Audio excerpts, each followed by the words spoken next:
Hi, so this is just a video to look at the lore features within the Warcraft movie that will change by necessity or just change by whim of the production team, and why it probably shouldn't matter.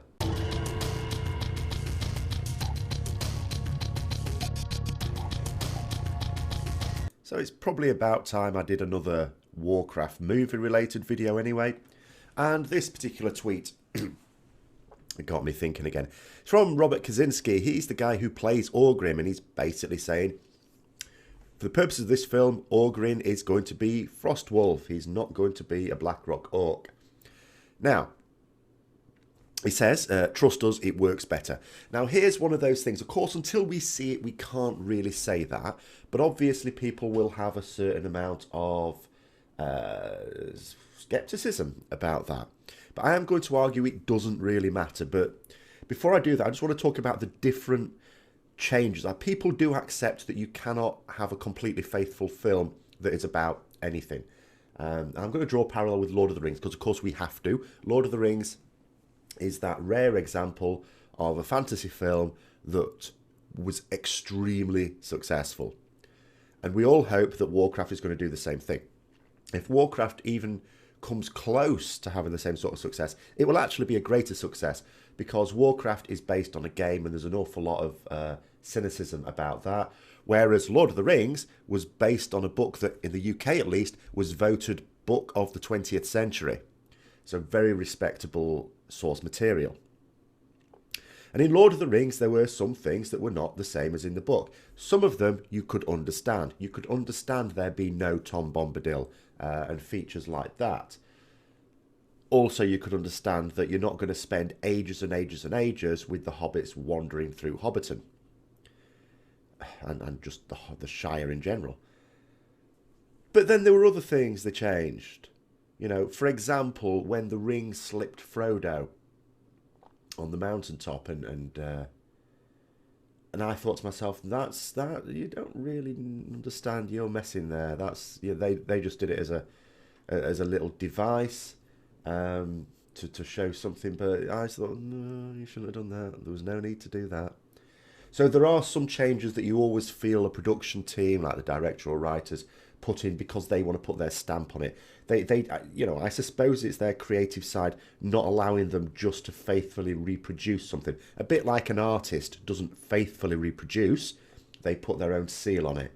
So which one is this? We won't know. But I don't think it matters. And the reason I don't think it matters, there's a couple of reasons really.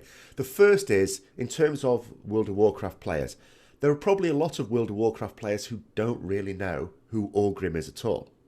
And even if they sort of do they even know he's a Blackrock Orc? Will it even be something they think when they watch the film? Oh, how come he's Frostwolf? Some people will. I think a lot of people won't. So straight away there isn't that problem. And the other thing is this. The film, although of course they will want World of Warcraft players and old Warcraft players to go and see it, of course, the film is not being made for us as such. It's been made to widen the appeal. I mean, let's face it, they could make a Saturday morning TV cartoon 80s style show of Warcraft lore and we would lap it up. They don't need to make a big, lavish, expensive production for us. They're making it for people who are not into Warcraft. Again, broaden the appeal. And make a load of money on the side, of course. So, from that point of view, I don't think that matters. And the other thing is this. There are going to be a lot of bits of lore that have to be changed. Whether Orgrim will make sense or not, we'll leave it to the film to come out to judge. There are other things they're going to have to change. So what sort of things are going to have to change? Well, let's think about what the film is about. We've seen enough trailers now. We know almost all of the scenes in those trailers are about the conflict between humans and orcs, because that's what it's about. It's about Warcraft 1, humans versus orcs. But how do we get there? Well, as people who might know something about the lore of Warcraft, we would think to ourselves, well, motivation is key. There's a portal being made on both sides, on Azeroth and on Draenor. So, first of all, Medivh opens it on the Azeroth side. So they've got to explain who Medivh is. And in the lore, and of course some of this may have to be written out, Medivh is a guardian. Do they go to all the trouble of explaining what a guardian is? He is a guardian that has been corrupted by the spirit of Sargeras, whose physical avatar has been locked beneath the sea. Are they going to explain all that? Are they going to explain about Titans? This is going to eat up a bit of time. I mean, they've got to have the humans versus orcs thing happening, you would think, within half an hour. And that's just on that side. Then you need to go on to the other side. So first of all, these shamanistic orcs have got to... First of all, you've got to explain why the Burning Legion want to corrupt them in the first place. Why are they drinking the demon blood? What's in it for the demons? So are we going to explain the Burning Legion? And then in the original lore, of course, it's Ner'zhul who's setting everything up, not Gul'dan. Gul'dan's he's his gopher, he's his apprentice. Ner'zhul's setting it all up because the Burning Legion, I think it was Kil'jaeden,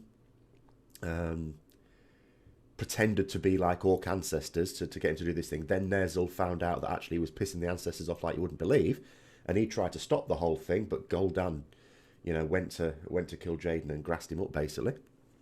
So then that's when Gul'dan became the Burning Legion's main orc, and Ner'zhul was sort of captured.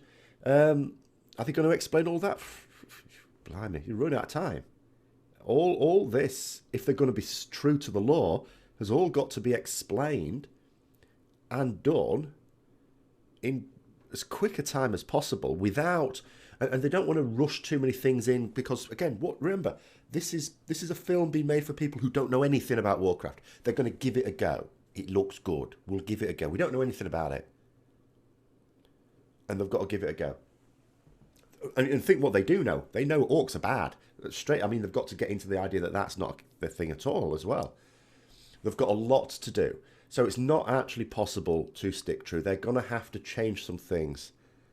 Full stop. They're going to have to try and... Maybe they'll try and leave out what they can and maybe explain it in later films. But again, you don't want to lose your audience within the first half hour.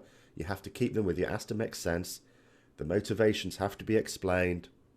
You don't want people coming away doing reviews on it and going, that didn't make any sense, and pick it. You always have plot holes, of course, in any film. But you don't want people going mad and picking out really, really big plot holes. I mean, I talk about this film being based on Warcraft 1. In actual fact, it may not even be that. Warcraft 1, of course, took two different routes depending on whether you played the Alliance campaign or the Horde campaign. Of course, you played both. But which one was the official one? Well, it's sort of the Horde one in many ways. Because in the first war between the humans and the orcs undeniably won. They completely ruffle-stomped the Alliance.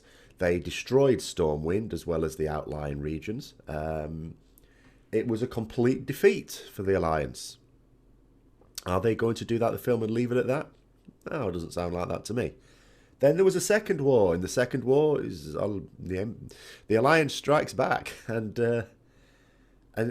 they did much the same thing. They drove the Horde back. They actually pacified the orcs. They captured them, put them in internment camps. If you don't remember this from Warcraft 2, you may remember the quest Old Hillsbrad Foothills in TBC, where you have to break Thrall out. And of course, there's various strange things. We know that Duratan and Draka, Thrall's parents, are not green. So whatever it is that makes them green in the film, we assume drinking Manaroth's blood, but who knows? They don't do. But Thrall's green. How's that then?